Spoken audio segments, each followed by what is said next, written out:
Tengnoupal district ki manung chanba Indo-Myanmar border ki ngomkhai mayada illegal immigrants marifuram Khundaduna Leiramle Thengnabadagi Tengnoupal district police na fagatkhre. Illegal immigrants marifu asi More subdivision ki manung chanba hangcham amadi ti motha khul ani gi marakta Khundaduna Leirambani hairi.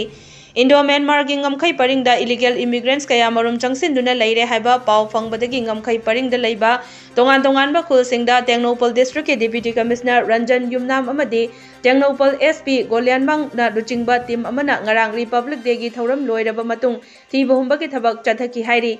Thiba humba ki thabak aduda Langcham village amadi ti motha khul ani gi marakta nauna khundaramba Myanmar dagi changsilakba Miwoi marifurom thengnabadagi police na fagat khibani phagalaba Miwoi sing adu More police ta sinakhre hairi.